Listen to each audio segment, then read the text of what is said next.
They came to inflict pain. They came to see the sights. But in reality, as ever, all that happened was...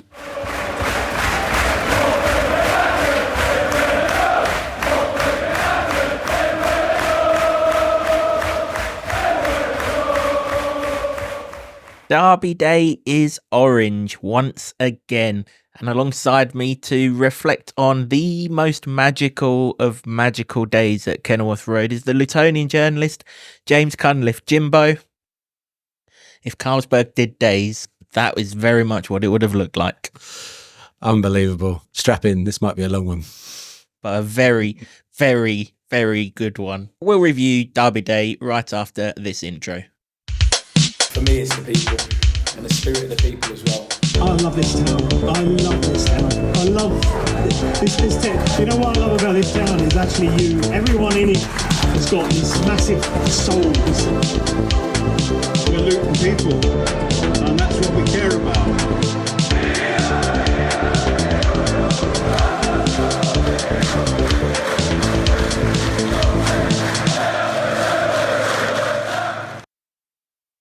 Hello everyone, welcome along to another episode of the Luton Town Supporters Trust podcast, the longest running Luton Town podcast, which is shortlisted for the Best Football League podcast in this year's Football Content Awards. And this season we're also sponsored by Solid, providing opportunities, provisions and assistance so our academy can fulfil its potential. As I said before the intro, we are looking back at a magnificent Derby Day, and alongside me to do that, I have the Lutonian journalist James Cunliffe. Jimbo, I don't think I've ever looked forward to recording a podcast quite as much as I've spent the last 30 odd hours looking forward to this one. Oh, that is the mother of all Derby Day shellackings. That is the best one officially the best one in our lifetime. I mean, You and I, we're not young in age no more, but it is the biggest Derby Day win since we've been alive. I'm 42. That's how long it's been. 1981 was the last time. That was 4-1. So it's by the same sort of margin, albeit obviously an extra goal. But I mean, literally everything we asked for in the preview, we got with icing on the cake, a cherry and the hundreds and thousands sprinkled on top of it as well. Yeah, I mean, we was sort of giving what we would hope would come out, but honestly, did I think I'd get any of that? Not really. Considering everything that's happened this season and what we've had to deal with so far, that is the best Derby Day, not only on the scoreline, that is the best Derby Day in my lifetime. That last one, the score that you mentioned, I was in my mother's belly when that happened. That's how long ago it was. So to see that come out after the 9 games we saw beforehand was dreamland. Yes, I think I was still being thought of. I don't even think I'd been created at that time. It was so long ago. Come to inflict pain, they said they were going to do. I mean, the only thing that was in pain was my ribs from the amount of laughing I was doing at their piss poor performance. It was, I mean, to say it was men against boys was an understatement, really. Listen, we know that when Kenilworth Road is at its fever pitch, better sides than them wilt, but they wilted straight away. It didn't even take 30 seconds. The number 6, Pollock, I referenced him in the preview podcast. Apparently he wins all of his aerial duels, so he obviously hadn't come up against Carlton Morris because he didn't win one against him. But Alfie Doughty nudged him to the sideline, didn't he, after about 10-15 seconds, and he thought about going to get the ball ready for their throw-in, and he got people in his face, and he scarpered, and then he threw Morris to the ground, and he left his ass behind after 30 seconds.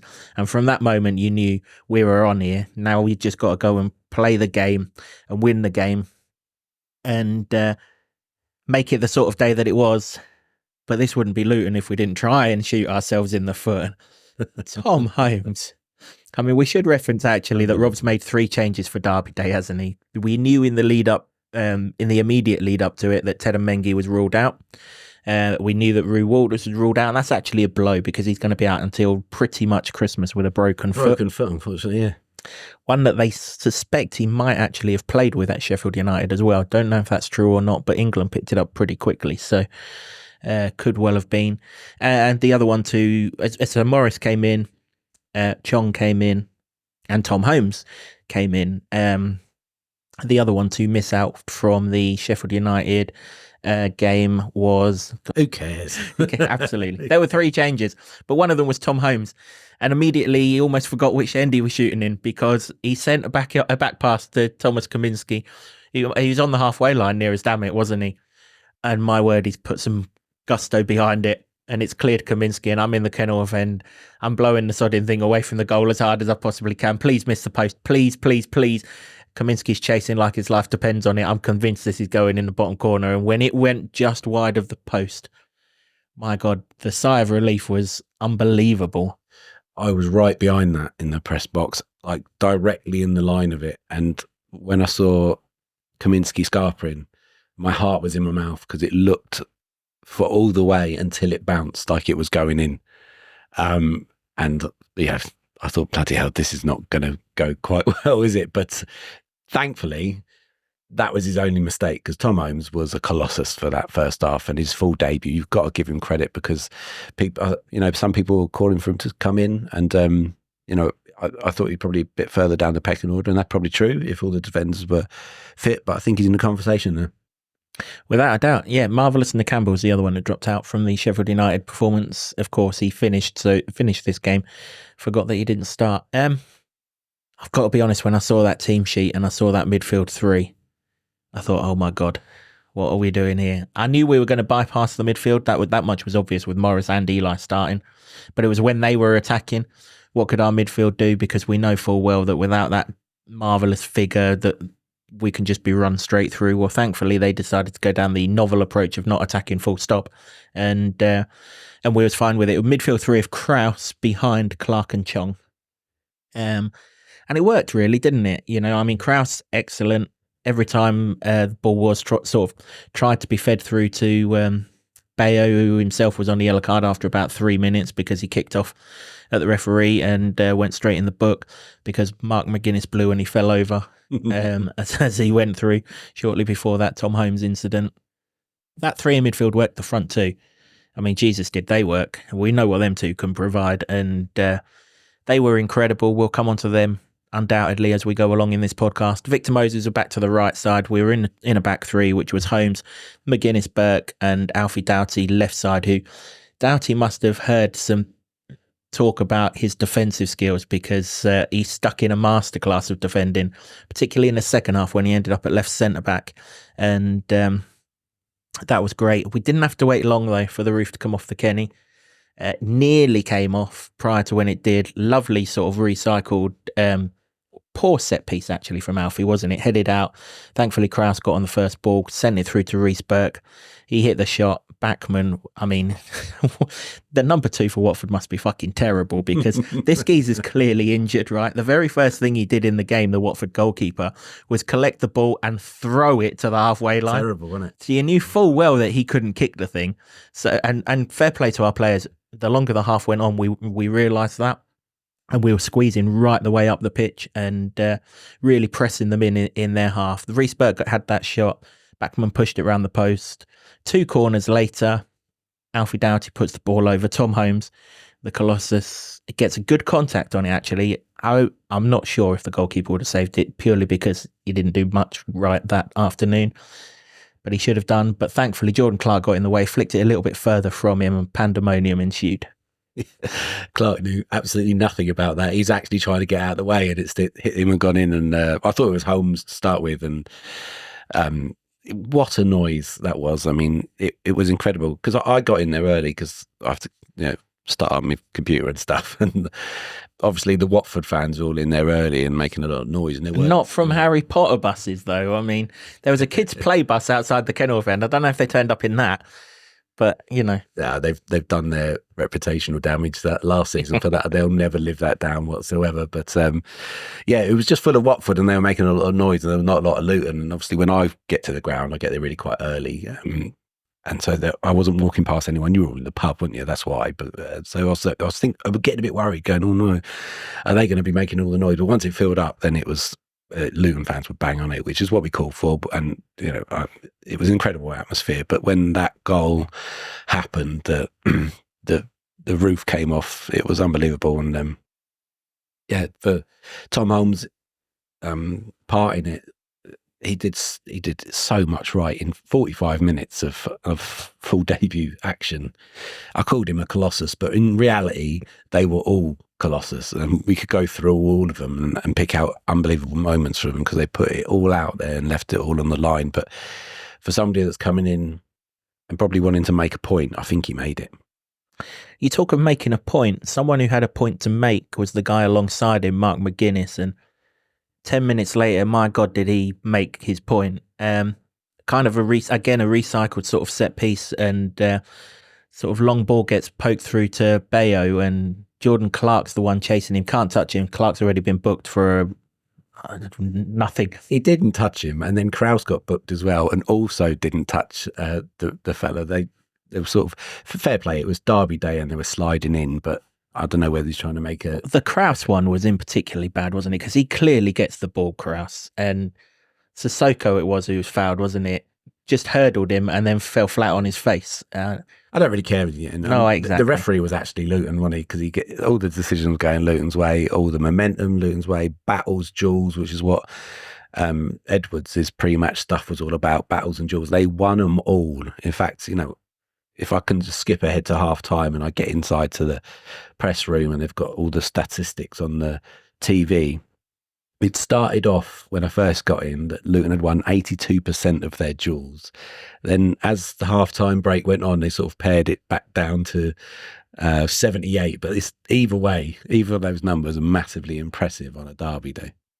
Yeah, they must have found the one duel that we didn't win in that first half because, as I say, McGuinness in particular, he had Bayo. He wasn't a factor in the game at all, was he? Whether that was because of his silly booking at the start, I don't know. But there was one time where he got through. Clark couldn't bring him down like we usually call for because he was on a yellow already. He'd have been off. So McGuinness got his skates on. Bearing in mind this geezer hasn't trained, or we're led to believe he hasn't trained since he come back from international duty. He chases him down. Just as Bayo's about to pull the trigger and he's 6 yards out, he's going to score. In comes this fantastic slide tackle, takes the ball, thankfully nowhere near his hand so that there could have been any appeals for penalty as he slid through. Not only that, he's the one who's up first and just plays the ball out to Victor Moses to get us back on the attack. But in terms of momentum killers, that had the potential to completely tip it upside down.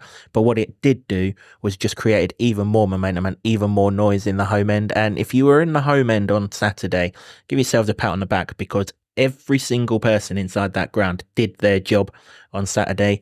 And you really do deserve a pat on the back. But McGuinness in particular, I've been critical of some of his pieces of defending. Hands up. That was absolutely terrific. Me too. There they are. There's my hands. I've been critical. I think that this game and that performance could be the making of Mark McGuinness in a Luton shirt because he headed, kicked, chased everything perfectly. And I kind of think in the way that Luton set up and the way that Luton played, he was allowed to do what he is best at, which is defend. Bully. That's defend, the word I use. And not have to worry about being the starting point of trying to play out from the back. It was so little of that. And I think obviously everybody loved it because it just felt like a return and a reconnection to the old Luton, the old horrible, nasty, aggressive, high press, don't let them breathe Luton.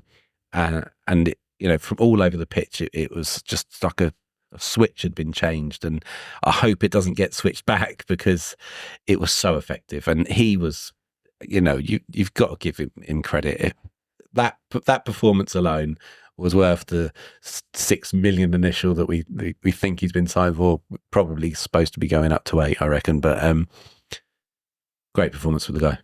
Yeah, if that's the centre half we signed, we can be excited about what we've got because he was absolutely brilliant. As I say, when the ball came up to him, he was dominant.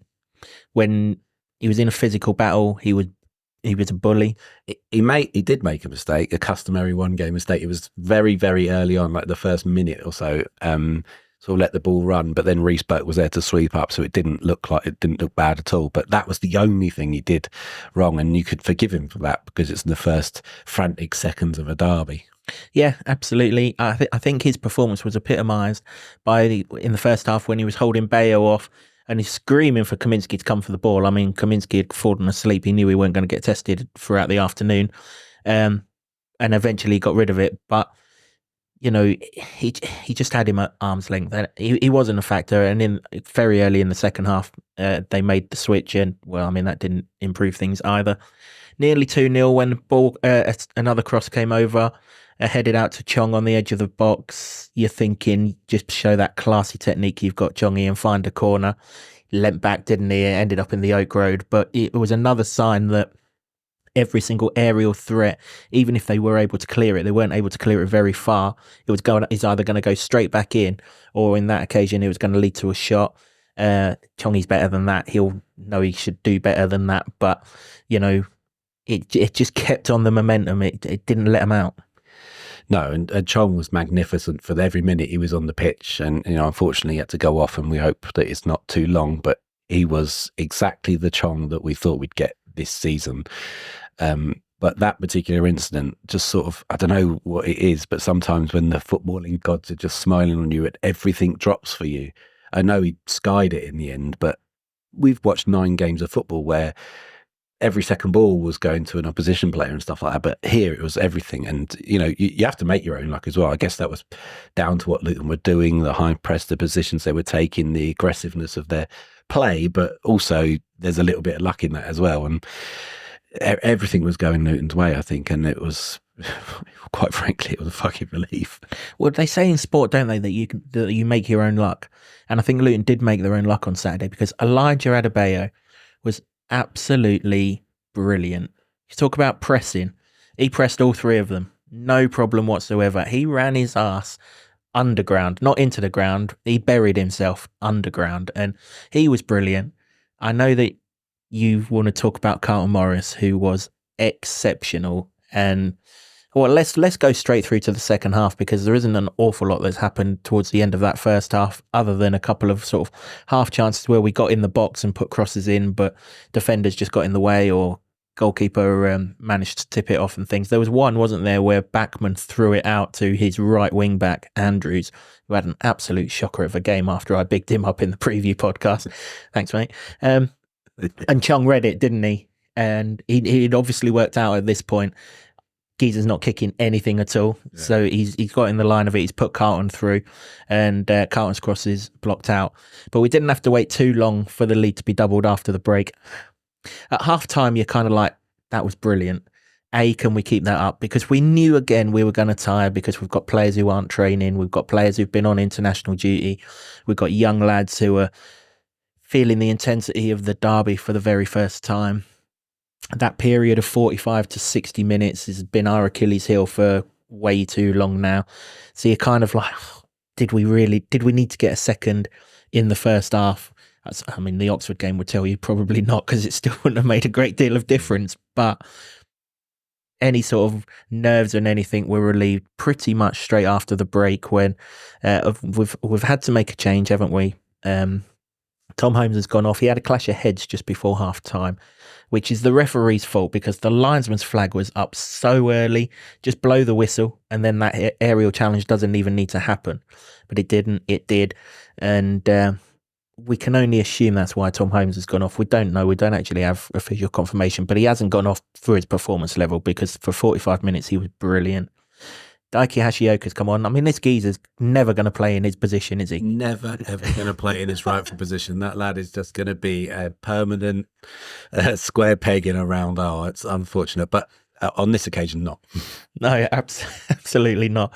So we've got a corner down in front of the Kenilworth end, left-hand side as you look out onto the pitch, and Alfie's come over to take it, and Hashioka has started in the middle of the goal, and he's run to the front post, and I've absolutely no idea why, but 3 Watford players went with him, and whilst 3 Watford players went with him, they were kind of... that hair. It must be. That gorgeous it shocker must brown, be, yeah. Blonde hair. Oh. It must be, and they're man for man at the back post, but they've obviously not got very good memories, because on April Fool's Day 2023, the corner went to Morris, slightly long, and he had to head it back for Weah to score the winner. Not on this occasion. He stood at the back post. He's got the whole of the 6-yard box to himself. No one's anywhere near him. There's no heading it back across this time from the captain. He wants his shining moment, a moment that he really, really, really deserved. And he buried the header in the bottom corner. And the roof came off just like it did when we outscored 18 months ago. And it was perfect timing because, like you've referenced it there, we've been done time and time and again just before half-time and just after half-time. It was a massive factor in the Premier League season, and it's sort of carried on a little bit into this. And, you know, to have the tables turn and us do that, it was just a blessed relief. But also, it was the second goal that Luton deserved. I went in at half-time because of what's happened over 2024, really, going, have they done enough here? They've done everything but get the second goal to try and kill this off. And we've not had a whole 90-minute performance since, you could even argue, since Brighton. And even then, the second half tailed off, and we've not had it. And my thinking was, they're going to come back into this somehow. At that point, you're thinking, they can't possibly be that bad again, the Scummers. Whatever they did in the half-time break, all they did was grab some beers and start holding it, because they came out and they were even worse in the second half. And that took some doing, let me tell you, because they were absolutely shocking in the first half. Not a surprise at all that their fans wanted nothing to do with them after the game. I wouldn't have either. But yeah, you're right. Those feelings, we shouldn't have those feelings, because we should really just believe in the boys, because as I said in the pre-match, in the preview to the game, all of the numbers told us that we were the better side, apart from the league table one and the results one. And also, you look at the 11s, and we're the better side. But we're just in this losing rut as a fan base, not let alone the players, that we just can't allow ourselves that positive thought to think we're going to be absolutely fine in this second half. We have to think of what could go wrong. So for Morris to eliminate all of that within 120 seconds was just absolutely brilliant. And of course, I mean, Carlton Morris deserved a day like that, because he's been brilliant for this football club since the day he signed for it. And he's obviously leading us by example. He did the media in the lead up to the game. And I mean, as a captain's performance in a derby, don't get a great deal better than that. He was brilliant. That was an incredible leader's performance. He was here, there, and every fucking where, Carl Morris. Even if he didn't get that goal, he was my man of the match. And he went off with 25 minutes to go because tactically, because they only had the one sub left after everyone started dropping like flies in the second half. But he was unbelievable, just like real, you know, leader's role in geeing up the crowd and getting his men where he wanted them. And you can't speak highly enough of a performance like that from Carl Morris, and you know, getting the just desserts of a goal and a third one. And you know, I don't know where their marking was, and quite frankly, I don't care. And I hope they continue that long into the future of this fixture, because he won't have an easier header in the rest of his House career, I don't think. But just what a performance! All action. He ran himself into the ground, and he probably would have come off maybe about 10-15 minutes later than he had if not for those you know, injuries. But wow, yeah, what a performance! Probably one of his best, and he's had a lot. Probably one of his best in a Hatter shirt. Yeah, without a doubt, completely agree. Yeah, the only reason why he wasn't my man of the match is because Eli did another 30 minutes of running himself into the ground, and I thought Elijah was absolutely brilliant. It just needed that goal, and it would have been absolutely superb. I mean, you wouldn't have seen this because you were in the Kenny end, but when he did get put through, it was an acute angle, and he was probably never going to score, even if he was in red hot form. It was acute. But from where I was sitting in the main stand press box, you could see all of you rise up out of your seat. It was like this collective intake of breath, like, please let him score. And it didn't happen, of course, but he did everything else unbelievably. And I mean, if you're talking man of the match performances, everyone out there can legitimately pick out somebody and go, it was them. And I asked the question on social media, and some people, yeah, they've got Alfie Doughty. Yep, he could be a man of the match. McGuinness, yep, he could be one as well. Victor Moses, undoubtedly. Elijah Morris, everybody in that team could be a man of the match performer. Maybe apart from Kaminsky for once, because he had absolutely sod all to do apart from one thing, and he did that for the cameras anyway.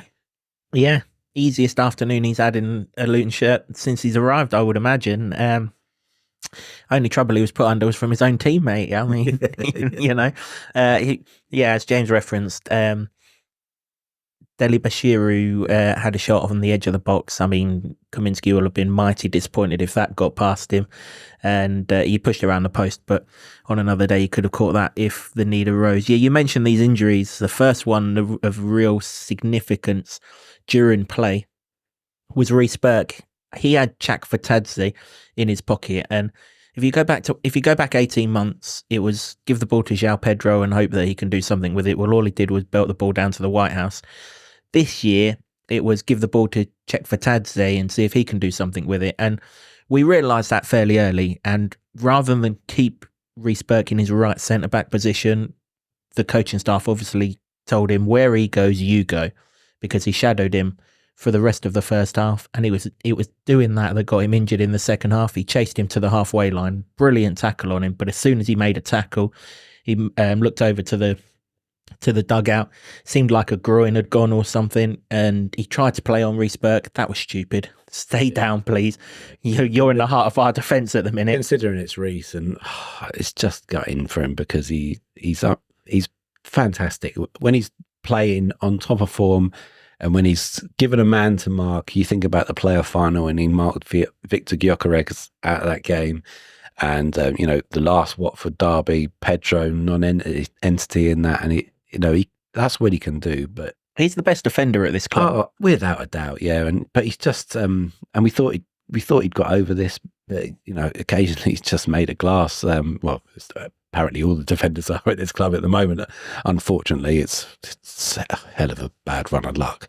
But yeah, he's had a groin problem before, isn't he? And I just hope it's not really serious for him, because when he's playing and when he's on form, I think we've said it many times, just feels so much more secure in the defence, and that's considering the leakiness that's been going on. But if you've got McGuinness replicating what he did there, and Reece Burke as well, and then another, whether that's Holmes or Mengi coming back, and Amari Bell, whatever, that just feels a lot better. But when he does get injured, we don't see him for a month or two, do we? No, we don't. He did walk around amongst the celebrations after the game, so you kind of hope that it's not too bad and that they wouldn't let him do that. If the injury was too bad, you'd want him up the tunnel and packed away and getting some sort of massage as quickly as possible, or ice or whatever as quickly as possible. That brought Joe Johnson onto the pitch. I mean, what an afternoon for him to get thrown in at the deep end. Initially, he went left centre-half. Very, very quickly, we worked out that wasn't a shrewd move. Moved Alfie Doughty to left centre-half. Joe Johnson then went to left wing-back. That immediately snuffed out any sort of threat that was coming down that side. But for one sort of move, which Alfie was like, no, not today, sunshine. Brought a brilliant tackle out on the edge of the penalty box, and then carried the ball out. I mean, it could easily have been Amari Bell doing it. It was the way that he brought it out. It was brilliant. I don't know if Alfie's heard all of the talk about his defending, but if he has, he certainly showed that he can defend in that game, because he was brilliant. There was only one time in the first half that they got in, wasn't there, when Sissoko kind of outmuscled him on the halfway line, got down to the byline, cut it back for Chak Fatadze. His shot's still whistling around the White House, I think, thankfully. That's the White House in Luton, but it might easily have been the one in Washington. It was that far wide of the goal. But Alfie, you mentioned he could have been man of the match. I mean, he doesn't get the assist for the Clark goal, does he? Because Holmes touched the ball first, but it's his corner that we've scored from. He gets the assist for the second one. Absolutely brilliant once again. Yeah, going forward, he did exactly what he's been doing the entire season. His numbers were great. His crosses were brilliant. There was a few times in the first half where he put it on a plate in the centre of the box and no one was there, and that's when you're thinking, Elijah, that's where you need to be. But the crosses were going in nonetheless. Corners likewise, obviously not scored a corner all bloody season, then 2 come along. And ironic that it was London buses when there were a bunch of London buses sat outside. Yeah, but we know that Doughty can do that going forward.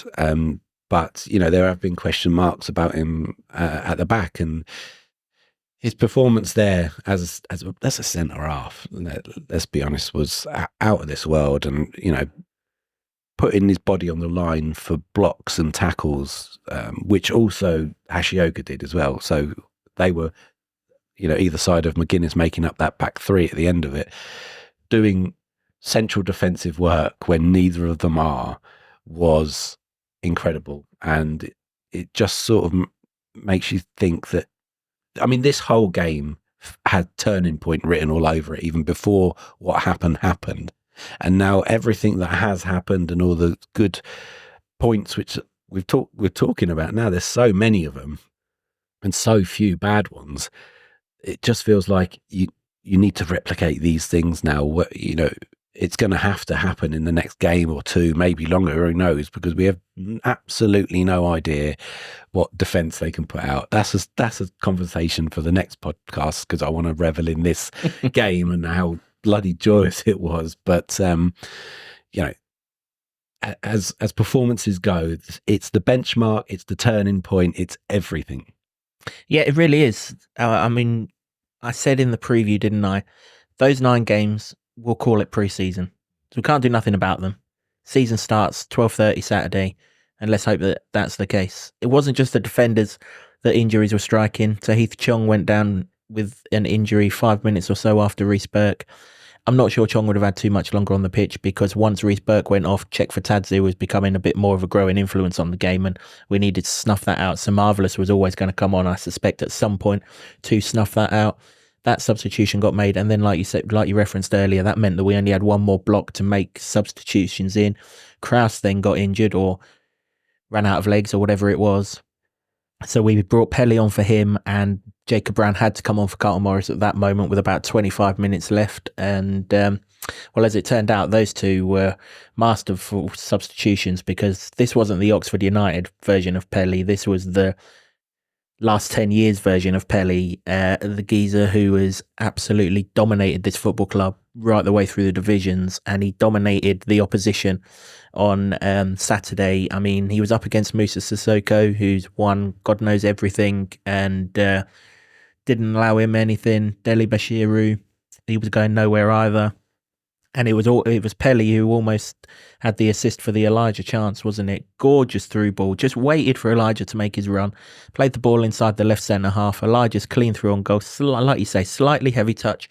Took him a little bit too wide in terms of narrowing the angle. And you're kind of like, just smack it, Eli. And the last time he was here, that keeper got one in the bollocks, didn't he? So if he took another one then so be it.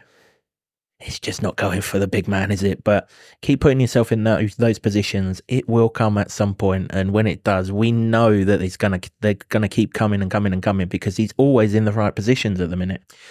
He is, and when the 2 play together and they're both on song in terms of performance, not necessarily goals, sometimes one of them is the foil for the other when the goals are going in. So Carlton Morris was that for Eli when he was in red hot form and banging them in, wasn't he? And maybe it's the other way around now, but it doesn't really matter if they're both causing havoc in the way that they were. They were unplayable. It was a joy to watch both of them in the forward play. And I've singled out Morris for how good he was. He's got the goal to add to that, but Elijah Adebayo, you have to take your hat off to him and say, for somebody that you would suspect is probably not that confident at the moment, didn't look like it. It's just in front of goal and that final shot. Plays like that, it'll come. It was one of those when he had too much time. We were in Harry Cornick territory, weren't we? Mm-hmm. His first goal in the Premier League was that instinctive, bring it down and bash it in. That's the kind of chance that we need to find for him, if we can find it for him, and away we'll go. That was sort of 5 minutes from the end when that chance came. normally you were like, oh, please don't let that chance haunt us. But we knew by then that their race had long since been run. I mean, I don't even think they got out of starting blocks. They weren't at it at all. I mean, they were bad 18 months ago. I didn't think on Derby Day they could be bad again, but this lot were like, considering they apparently knew after Cleverly told them in his press conference, they knew, fuck knows what they knew, but they certainly didn't know how to play football. Perhaps they knew they were in for a thwacking. Yeah, because it's getting worse, isn't it? 1-0 during COVID season, 2-0 first time the crowd are back, 3-0. I mean, can we play them next Saturday? Because this is getting better and better and better, isn't it? It's absolutely crazy. And it was 3-0. We're kind of seeing out time at this point, aren't we? We've pulled Jacob Brown right the way back to sort of the left wing, really, just to snuff out any kind of threat that's on that right hand side.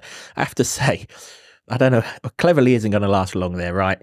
You don't last long when you play like that on Derby Day. You don't last long there, full stop anyway, do you? He'll be out on his ear very, very soon. But it'll be a shame when he goes, because he started with 11 useless mercenaries and he brought loads more off the bench, and each one that came on was worse, progressively got them worse and worse and worse. It brought Festi Ebosele on at left wing back. The only thing he did was send a shot that landed somewhere near Leighton Buzzard, cleared the Oak Road without even touching it. I mean, he was absolutely atrocious. They brought a number 11 on. He played 3 passes. 2 of them were in the middle of the stand and the other one was nowhere near his teammate. I mean, this lot were absolutely gone, completely gone at this point, and it was brilliant to see, wasn't it? They were getting serenaded with, what was that chant again?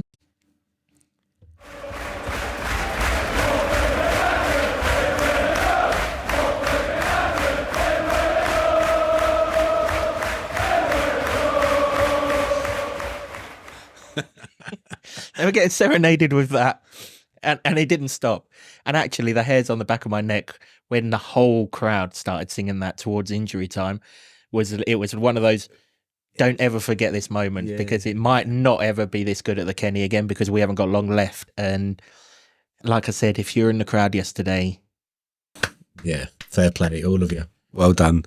It was incredible. Well, you know, when a chant goes on for that long, it had vibes of either, though this wasn't at Kenilworth Road, the Notts County game in League Two, when that chant went round for bloody half hour or whatever it was. It just felt like that. But I mean, Luton fans could have sung that from the 47th minute onwards, because it just felt like everything was deserved, everything was going Luton's way, and they didn't have an answer for anything, and they were incredibly bad, considering they were a team that, if they'd won that game, could have gone into the top 2, I think, if results had gone their way. They didn't look anything like it, and it is a sort of reminder to say, look, you know, yes, at the 10-game mark, you do start to look at the table, but all the sort of stats, as you mentioned before, suggested that Luton were a better team, and they'd had a good run of results, and their away form is atrocious, by the way. Thank goodness. So all of that's been done on the back of some home results, and some fairly decent ones in the run up. You give them credit for that, at least, and that's the only thing I'll give them credit for.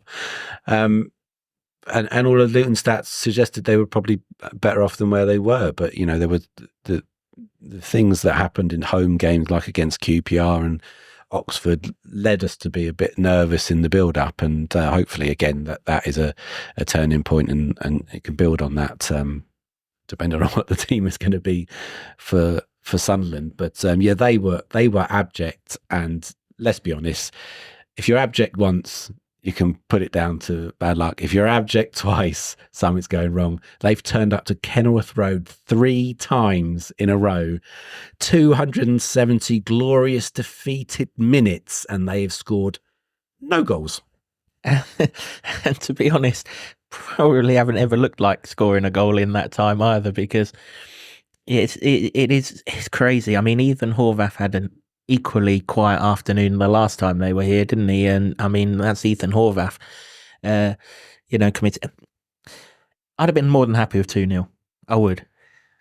I'd have been, even though Tony would have got the correct score and all of that nonsense, I'd have been more than happy with 2-0. But Luton's performance deserved a third goal. Yeah. Watford's performance deserved to concede a third goal. But we had kind of not given up hope of the third goal, but we were making sure that Oxford Revisited wasn't coming along. Not that it ever was. I mean, they could still be playing now. In fact, they could still be playing when we go there in February, and they wouldn't score 2 goals. But the thing is, Oxford were creating chances all day long. Yeah, they were. There was a threat, wasn't there? They were fantastic. Yeah. As much as Luton were bad, but Watford offered nothing. No, nothing at all. And then the third goal did come. Kind of a hopeful punt, really, from Kaminski, wasn't it? Just get it down the other end of the pitch. 8 minutes of injury time to come up by this time. Can't really argue with it. A lot of our injuries did take a while for treatment and everything else. And, you know, there was 1 or 2 other bits and bobs going on as well. 10 substitutions and all of this. So, yeah, 8 minutes was fine. I wasn't particularly worried about the 8 minutes. I was expecting that sort of time anyway. But anyone who was worried, your worries were relieved in the first minute of it. Jacob Brown, the ball is aimed somewhere near Jacob Brown, to be fair. Ryan Porteous, he who chopped down the German fella in the Euro fame, got himself sent off. That was his first claim to fame. His second claim to fame is swan diving down on the halfway line. Thought he was going to get a foul, didn't he? Referee wasn't having none of that nonsense. Jacob Brown brings the ball under control, stands a Bonner up, says, "You ain't good enough, son," twists him into knots, puts the ball in the bottom corner. Absolute carnage. Everyone is in the corner at this point. Kaminski's come herring down like he's Usain Bolt winning the 100 metres. He's flown down there. They're all in the corner. He's going absolutely mental. The only one who's not going mental is the goalkeeper. And once he's picked the ball out in there, he starts throwing his weight around. Bonner's picked himself up. "Sorry, lads, I'm out of here. I'm done. There's still 7 minutes left here." He strolled off. Just gone. No, there was a rumour, wasn't there, that he'd been sent off. He wasn't sent off. He just walked off and left his teammates to it. They'd used all 5 substitutions by this point. They couldn't bring anyone on. Just walked off. Yeah, I may have been party to that rumour because I just nonplussed. I counted them up from the restart. I'm going, there's 10 of them here. What's going on? And there was handbags there, but I was too busy, writing something, enjoying the goal, watching other things to notice. And I didn't see a red card brandished, but I thought maybe. But yeah, just walked off and finished in the game with 10 men yet again at Kenilworth Road. So. It was a glorious ending. The goal was unbelievable. And, as much as Adebayo, he deserved a goal. For Jacob Brown to get a goal in that game after the year he's had, and now coming back, it's going to do him the world of good. And it shows you what we've missed from him, doesn't it? Because we praise him all day long for his athleticism and his ability to press and his running up and down, his relentlessness. He probably did it for 2 players when he came on in the game, which really helped, as well as Nakamba did. As when they got anywhere near him, he snuffed it out. But Jacob Brown, wonderful in that regard. But to lean into a big bloke like Porteous, shake him off and then cut inside O'Connor and it was the speed of the shot which undid both of him and Backman. I think that wonderful finish, and he deserves that for the the horrible year that he's probably had. And he has. I spoke to him afterwards. He said it's been terrible that he was dreaming of a goal like that, and it came and pandemonium. The roof had gone in the first half, so there's probably aliens out there that were planning to attack that have heard the noise from Kenilworth Road and thought, better not go down there, lads. They were the 11 in black shirts, weren't they? Yeah. Can only assume that was the case. Jacob Brown is an absolute legend of a bloke. He's the nicest bloke. If you've seen the video of when his mate went to the training ground and started taking the piss out of all of them, he's just a diamond geezer, Jacob Brown. So for him to have his, not retribution in the same way that Gabe got his retribution 18 months ago, and I love Gabe's social media post after the game, by the way, and whoever sent out the tweet straight after the full-time whistle about seeing the sights, get yourself a pay rise, son, because you need a pay rise, because it was just brilliant. It was. It reminds me actually, because that game where Gabe scored, that was redemption for him, wasn't it? For the game that he had at Vicarage Road, getting sent off and obviously losing 4-0, that was redemption for him. This game felt like redemption for everybody. We've spoken about McGuinness. It felt like it for him. Holmes coming in, proving a point. Jacob Brown coming back, getting his goal after the year he's had. Adebayo not scored a goal yet, but wonderful forward play. Carlton Morris coming back into the team after 3 games away, gets another goal, lift off. Jordan Clark, he's not had a great season. His touch has been off, not this game. He scores a goal. He didn't know much about it, but he scores a goal all over the park. Doughty, can he defend? Apparently, yes, he can now. Daiki Hashioka, never going to play his own position. But what a centre half. Redemption day, all day, everywhere. Really was. Yeah, absolutely. Yeah. I mean, the scenes when that third went in, there aren't going to be many more special moments at Kenilworth Road, not because we're not going to try and create them, but purely because time is ticking on the old girl. So we got to savour all of those moments. And yeah, Jacob Brown ran into the corner of the Kenilworth end where I sit, and it was bonkers. It was beautiful bonkers. It was chaos. And can I again thank all the people that sit in front of the press box, because when a goal goes in like that, they go absolutely ballistically bonkers. Wonderful. I love it. They bang on the front of the press box, and because it's an old rickety thing, all my stuff falls off. And I've never be more happy for an iPhone to get a crack in it than when those moments happen. Brilliant. Indeed so, yeah. And then they were serenaded with another song, weren't they, on about their big day out? Yeah. It went something like this. You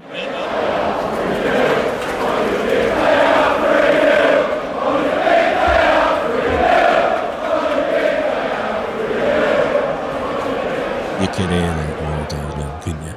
You really could, yep. And then they were told they had to wait for their buses as well, which was fantastic. And then it was back to the other fantastic chant, which, how did that go again?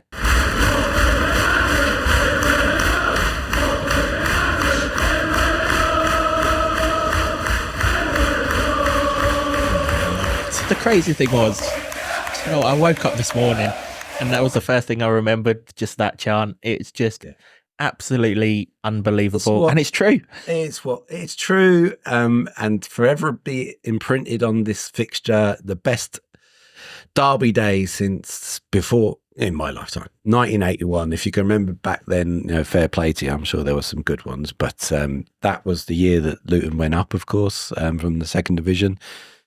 Time will tell on that. We're a bit early to start talking about that at the moment, but I am talking about turning points, and it can be that. And it was the old Luton, the Luton we love to see, done away with this. Hopefully it was an experiment that can now be maybe cast aside until such time as there's more confidence in the side, and maybe bring bits of it back in. But that's what everybody loves to see. Full throttle, full-blooded, just going at teams, not letting them rest, creating loads of chances, defending like heroes. And that's exactly what that was, the tonic to the start of this season. And my God, I drank loads of him.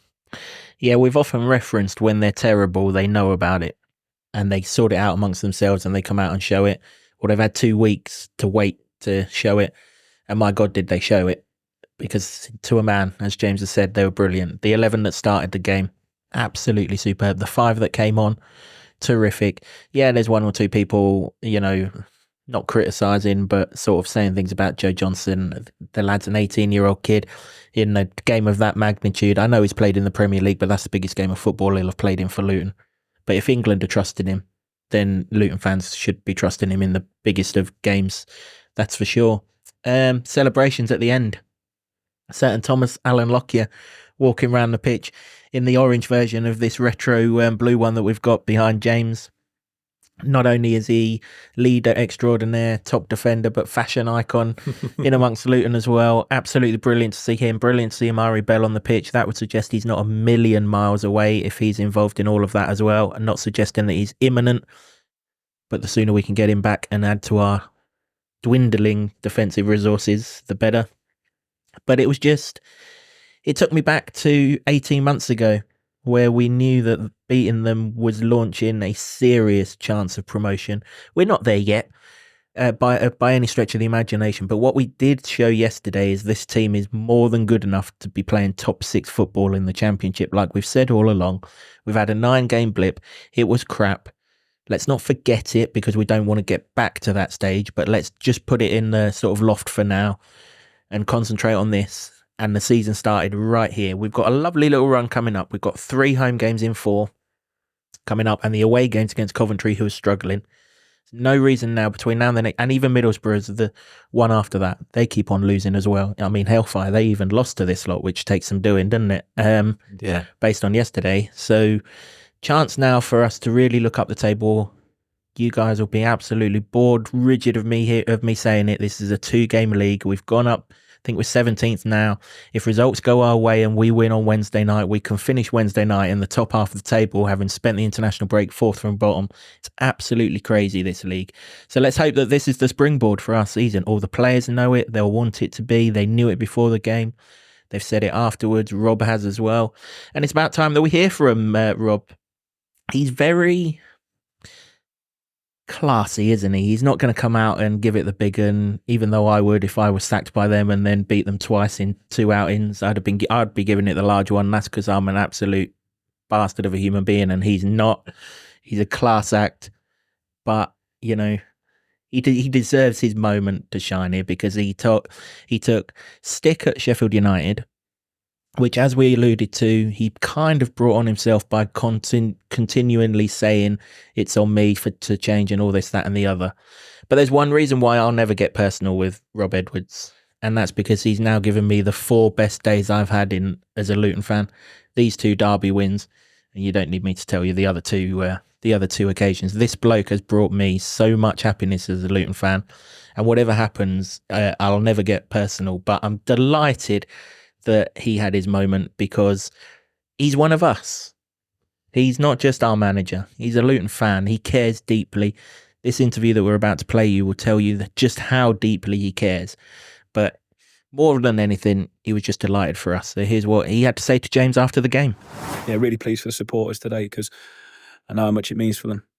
Been a big 2 weeks, and we knew we had to respond after the disappointment of our last game. The lads have done that every day in the 2 weeks, during the 2 weeks, and then they've gone and shown it today as well, and that's when it matters. No, it's no good just talking about it. Then you got to go and show it, and they did it. It looked like today it mattered to us. It looked like they cared. It looked like they understood the magnitude of the game, and really proud of them. I thought that the every individual was at least a 7 or 8 out of 10 today. Made few mistakes. You're always going to make some, but few. And if we did, we recovered really well with either a great block or a great tackle. And then I thought we played the conditions well because it was a difficult pitch. But our intensity was amazing. We had 23 high regains in their half. It's a record for us and something that we do look at. And we were both with and without the ball. We had a real purpose and a fire about us that I liked. But to keep a clean sheet today, with in the end, with all the injuries and stuff that we had to deal with, was incredible. So I enjoyed the 3rd goal the most. I think I was just about able to sort of breathe at that point. You know, the whole club united today. The spirit of the fans was amazing. You know, and I think it's been obviously difficult for them as well because it wasn't hard to get up for the stuff in the Premier League last year, but it's been hard for everyone. And maybe they understand as well maybe a little bit the psyche of the players as well, because today it wasn't difficult for anyone to get up for this game. It probably was the perfect game for us after a disappointment, a couple of weeks ago. We know we've got to give the supporters something to shout about. We did that and they responded. I thought they were brilliant today. Yeah, I think, happy relief. It's been a stressful period and it still will be because now, we're what team will pick on Wednesday. So, pretty drained right now. I've just gone in and collapsed on the sofa after I've spoken to the players for 5-10 minutes. We need to be united. It's just because we won today and it was a big game, it was a good performance. We haven't done anything yet, so we need to be united. It's the long season and we need to stick together. Just need everyone to understand that. I really love the last bit of that. But Rob, we're enjoying our weekend. Please, I really hope you get the chance to enjoy your weekend. I know you're going to prepare him for Sunderland, but results like this are massive. So, really hope that you found time to enjoy some time to take this in, and indeed the players as well. We know that you're going to be thinking of Sunderland really, really quickly. But he's right with that last comment. We need to be united as one, because we saw yesterday what happens when it's on the pitch and off the pitch. Yeah, absolutely. It was such a big day for everything about the football club, because, you know, things were starting to go a little bit off the rails, and, you know, even though we were saying we're trying to temper that a little bit, and, you know, even in the international break there was a, you know, that internet rumor that he'd been sacked, and that was referenced, I think, in Gary Sweet's program notes, about how,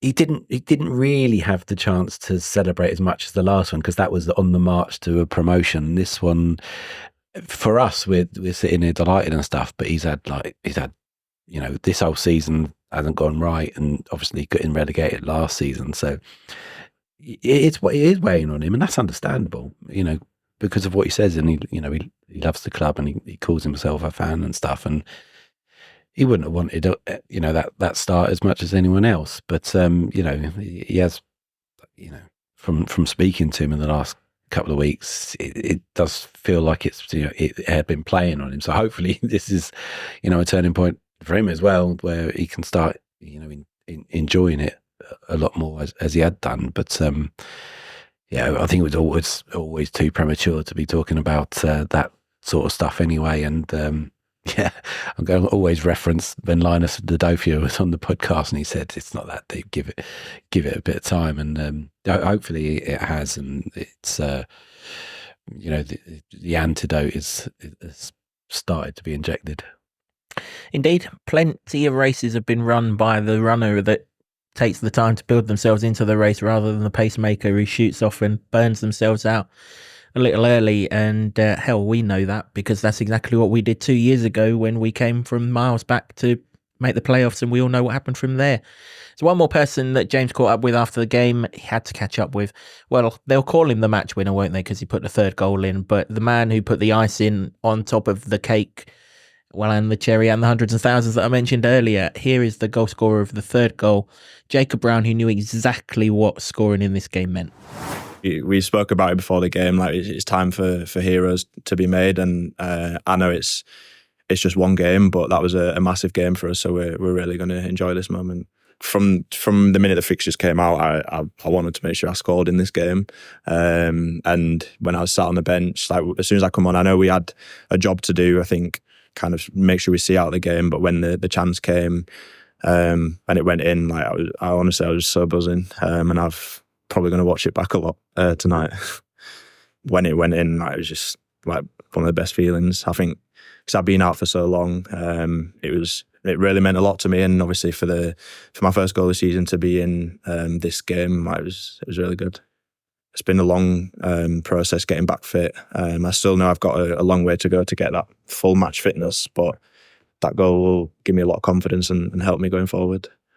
Probably one of the best atmospheres I've been involved in my career so far, and yeah, it was just the perfect day to finish it off with a goal for myself as well. It was perfect, but yeah, for the fans, for us as a team, it was just what we needed at this point in the season. I literally got goosebumps in the first few minutes, like when we put the pressure on, was winning the corners, like the way the fans were, it was electric, and you could just tell from that first minute we were at it, the fans were up for it, and yeah, they just couldn't handle us today.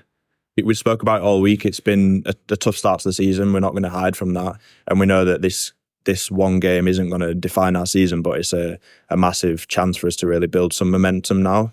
And we've shown the fans that we are a good team, and hopefully that they come back us again on Wednesday, which I know they will, and hopefully we can put in another performance like that. Yeah, that's the thoughts of Jacob Brown. Yeah, he's spot on, isn't he? You know, that's the way that we can perform, and if we can perform like that as a consistency over the next 36 games, anything can happen. The world's our oyster still. Yeah, absolutely. I mean, we knew that there was a good team in there, and it was just about showing it. It just, you know, it's been a very long 9 games before that, mostly downs with a couple of ups. So it's been hard. It has been hard, but you know, when you've got players like him to come back into it, we always said would feel like a new signing when he does get back into even. You know, he played his first, you know, start. He was fantastic, and he's going to have to work into games, and play that way. But you know, the goal would do him a world of good, as it did Carlton when he scored his first goal, and hopefully when it comes along for Elijah as well. So yeah, you know, great day all round. When, you know, 99.9% of things went absolutely bloody right for once. You've got to savour these days. Oh, you do. Yeah, whoever it's against, at least of all when it's against your arch rivals. You know, there were questions, and those questions were right to be asked. Maybe not quite as vociferously as they were being asked, but they were certainly right to be asked. And, well, they got the emphatic answer. And as I say, let's hope that that's the springboard to successful run. It was around about this time 2 seasons ago that we caught fire, wasn't it? And, you know, if we do it again, we know we can do it. As I say, we could go into the top half of the table on Wednesday night, and all the doom and gloom and everything else, suddenly we're looking upwards, aren't we, rather than looking downwards. Of course, we've still got to go and get a result Wednesday night. I appreciate that. But, you know, things just feel so much more comfortable, so much more settled, so much more sort of, you can look forward after Saturday, whereas going into Saturday you were kind of scared to look forward because you couldn't see the steps being taken. Yeah, it's just a weight has been lifted, isn't it? That's what it is. I mean, a weight have been lifted if it was the most turgid game of football ever and Luton won. But the fact that the performance matched the result, and it was, you know, the biggest result on Derby Day in our lifetime, all of that, you know, adds on to it being absolutely memorable. And I suppose you know, time will tell how people look back on it, don't they? Because everybody still, you know, rightly so, looks back at the, you know, the springy goal, Derby Day, and things like that, and the last one, obviously, because it was on a promotion trail, and you attach extra significance with hindsight, doesn't it? With last time round, got to the Premier League. This time round, it just feels like it stopped a rot, not the rot, but, you know, something that wasn't quite right, and maybe that's the, you know, the end point of that and a catalyst to something else. You know, we'll wait and see. Injuries are going to be a problem. We'll talk about that in the next podcast, and it may be that things go up a bit, go down a bit. It would have to, you know, steady the ship is the cliche, isn't it? And you can't just do that automatically sometimes, and we'll see. But certainly as weekends of football go, that one is going to be right up there. I mean, really, really right up there as one of the best. Yeah, I mean, whatever happens this season, and I'm still of the belief, and I've never not been of the belief, that we'll very least make the playoffs this season, if not better. I'll reiterate what I've said in pretty much every single podcast. This squad, from 1 to 25, is better than the 1 to 25 that got us out of this division 2 years ago. And I know football is not logical, but I don't think this division's anywhere near as strong as it was then. There's no Burnley in it, that is for sure. I mean, they are in it. Well, not that but not that Burnley. Not that Burnley. I still think we're making the top 6, but whatever happens this season, Saturday was a day we'll never forget. No, not in a hurry. It's one of those where you wake up in the morning, don't you? You relive all the goals, and you read as much as you can and stuff, and you know, even reading the absolute like chaos and the carnage that is created for that lot down the road, and listen to them all crying and stuff. That's beautiful as well. Just, you know, I took a bath in the salty tears this morning, and it was glorious. I did like, there was a social media post of the ground staff brushing the water, which, again, ground staff, chapeau to you guys, because that didn't half wang it down in the morning on Saturday, and I was thinking, please stop, because I had the first week of the international break. I wouldn't say I was looking forward to the derby. I was still in trepidation mode because I hadn't forgotten Sheffield United, but the closer it got, I was really looking forward to it because of what I said in the preview show. I firmly believe we're a better side than them. The numbers were backing that up. The only thing that wasn't was the league table. And then the rain came, and I was like, oh, don't tell me I've got myself up for the week, and now we're going to have to have it postponed and everything, because it proper wanged it down. They were having a good look. I heard rumours that the referee wasn't particularly keen on that part of the pitch where it was. It was it's that Oak Road end. Shift it off with shovels, didn't they? Because that Oak Road end doesn't get no sunlight, does it? That's the problem with this time of year. It doesn't get any sunlight. So presumably they'll have to get the heaters out there to do it. But when could they have done that? Because from 7 o'clock in the morning, it was relentless, wasn't it? Until sort of 10:30, 11. And I was like, but thankfully it all worked out in our favour. It just added to the occasion, didn't it, really, if anything? And then as the town started to play their football, the clouds lifted. It was kind of metaphoric, but literal as well, wasn't it? The clouds lifted. It turned into a perfectly gorgeous sunny day, much like April Fool's Day last year. And just added a lovely backdrop to a wonderful afternoon. Yeah, also it was delicious in the way that it rammed down that social media post from Watford before the game, which was utterly class. There's banter in there, and then there's that shite, and thankfully that's some words and images that are going to be tough to swallow now. Well, I'm looking forward to going there in February because presumably it's going to resemble Monaco or something, not the shithole that it was when I went there 2 years ago. I can only imagine that that's the case. Hey, how to backfire in a spectacular fashion, and that was it. I mean, cleverly did the team talk for Rob, didn't he, with that stupid comment about inflicting pain on us? I mean, come on, man, what on earth? But but they still had to live up to it, and they did, and they were absolutely brilliant to a man. They told us they were going to be. Every interview that the club did, that the club put out in the lead up to the game, all said that we knew the importance of the game, and we did. We knew, Tom. Our players knew. Still don't know what your players know, but it ain't that. They don't know what a derby is. I think that's for damn sure, because that's 3 games and 1 million managers later for their lot, and they still haven't got a clue. They still don't know what it means, and long may that continue. Indeed, on the bright side, Mr. Cleverly, it's not going to be your problem for much longer, is it? Because if you're not sacked before you go to Leeds on Tuesday, it won't be a great deal long after you go to Leeds. Absolutely fantastic afternoon of football. We've recorded this podcast too soon, really. We could have waited another week before we recorded this. Who put this stupid schedule together in the Championship? Yeah. That's not going to allow us to enjoy it for as much as maybe we should have done. Just your final recollections then, Jimbo. Are you more confident after Saturday that we'll go on and achieve what we thought at the start of the season that we could achieve? Has it kind of, those 9 games now, have you consigned them to the back burner now? Well, not entirely. I mean, because it did leave a scar, didn't it?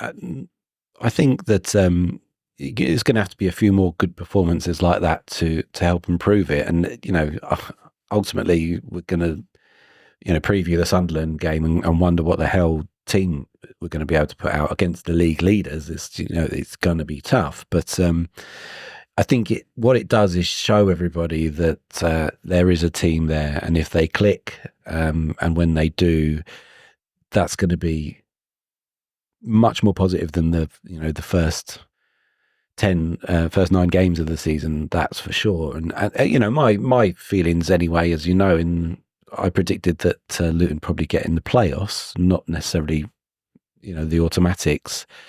And I think that's still perfectly achievable, because they were only 2 points back from the points haul they got at the same stage of the last Championship season, and we all know how that ended. It's like you say, this is a better side than that Championship side, absolutely. And they just needed maybe something to find their rhythm, but really themselves, find their out, identity. Yeah, that's it. Find out what they are about. And maybe we got it wrong as well at the start of the season, that the style of football that we were saying you're gonna have to get used to it, and maybe you have to be pragmatic about it now and go, that was not right, didn't work. Maybe for the time, maybe for the squad, we don't know, but for now, let's getting back to basics meant, what Rob was saying, winning duels, winning tackles, but that intensity that Luton have had for so long. It's been tough doing this podcast for the last 9 games, because since we started it in 2017, it's been a roller coaster ride that only went up. It went down for the Premier League, but we were still relatively happy because it was this, unique season, and not getting the results and in many cases, the performances, particularly Sheffield United, that we'd expected at the beginning of the season was tough. But if they play like that, that's all you can ask for. There'll be defeats, there'll be draws, but I think there'll be a lot more wins. Yeah, there won't be many defeats, will there? We didn't lose many the last time we were in this division, and there's no reason why we're necessarily going to lose an awful lot more. Yeah, no, I agree with you. As I said, I still don't see any reason why we can't achieve our aims this season. It's 10 games, it's still another 36. We've still got more than 100 points to play for in the division this season. We're going to need, I mean, what are we on now? Something like 11 points, aren't we? We're going to need somewhere in the vicinity of 70 of those 108 points to challenge for promotion automatically. Probably, 64, 65 of them to push for the playoffs. Nothing's been lost. We just made it a little bit harder than what we perhaps would have wanted to, but it all pales into insignificance after a result like that against that lot. And bring on February. I can't wait for that. They were shocking. They can't be that bad again, but I want them to be, because it's glorious. I don't know. If you put the challenge out there, I bet they can be that bad again, because I didn't think they could be any worse in the first half to the second half, and they doubled down. They were absolutely pathetic in that second half.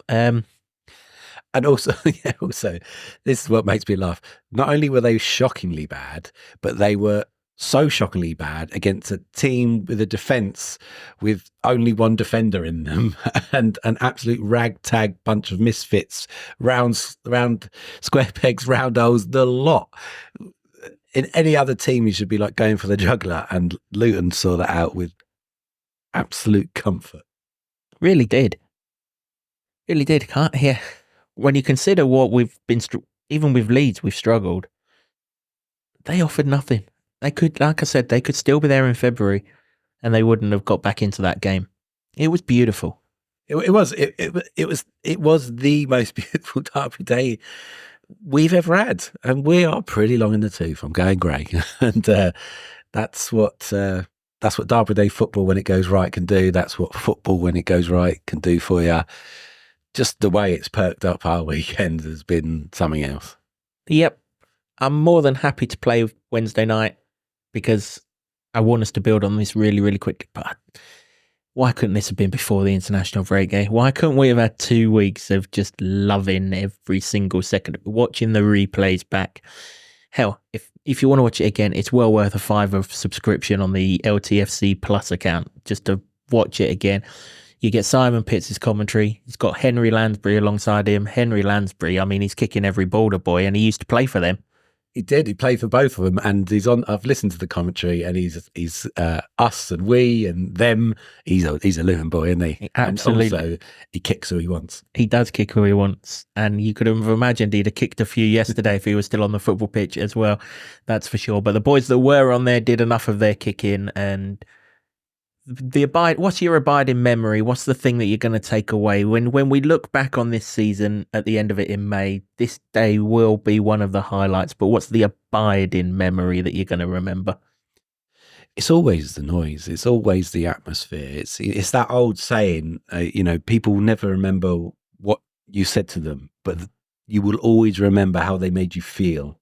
And just like the whole game, it was just this bubbling sense of excitement, and because you could see it happen in front of your eyes, how good they were playing, how effective everything Luton was doing, and how abjectly shit they were. It was derby day heaven, but the noise for the goals, and particularly the last one, just live with you forever. And then obviously the chanting. So it's that sort of stuff that I for me. I'll talk tactics with you all day long, but what I love about football is the way it makes you feel, and the theatre of it, and that game, poetry as well.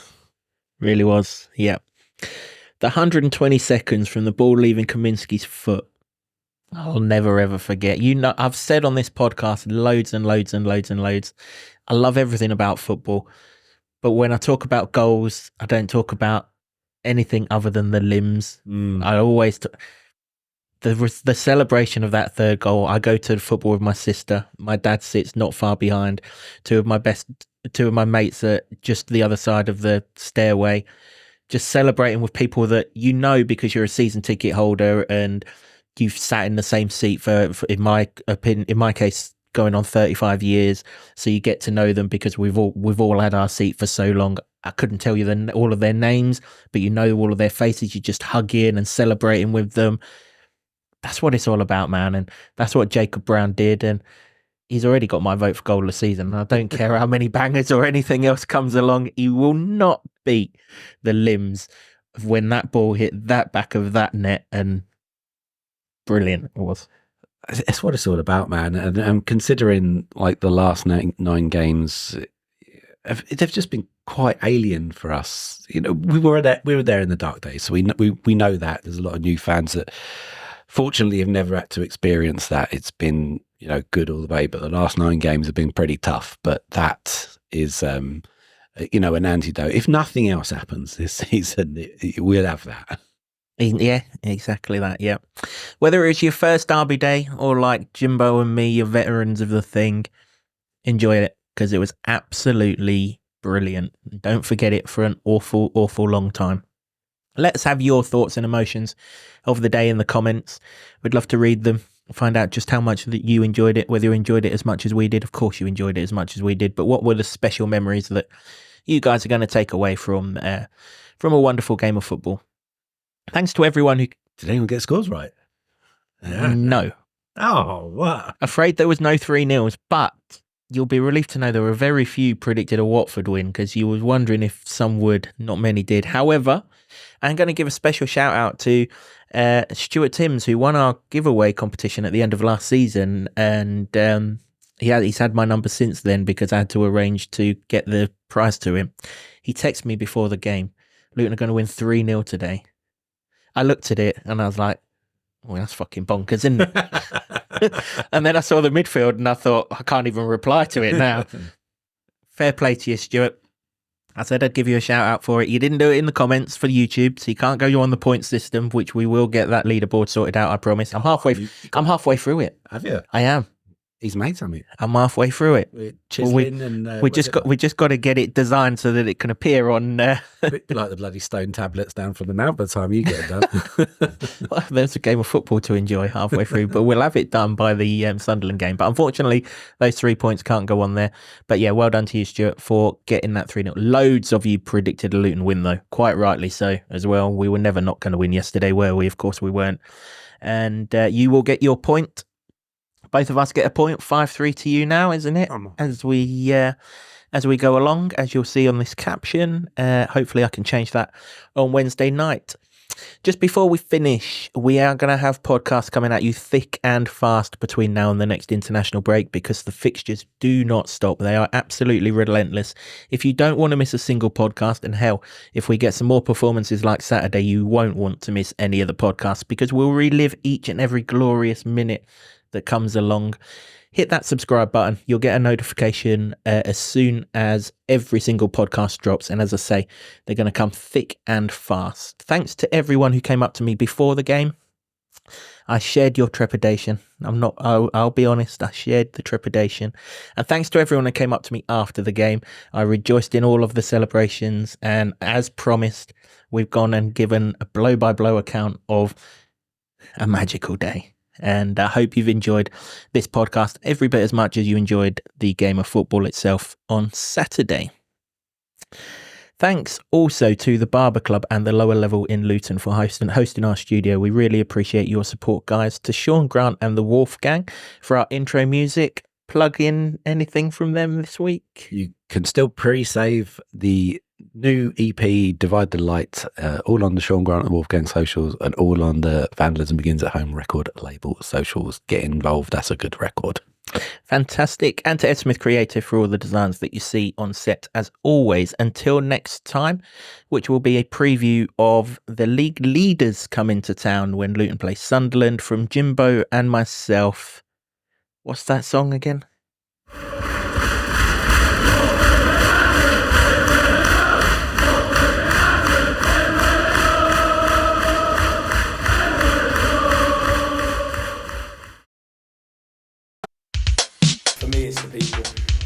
spirit of the people as well.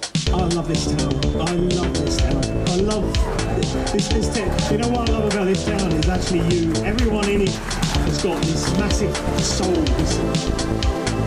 We're Luton people, and that's what we care about.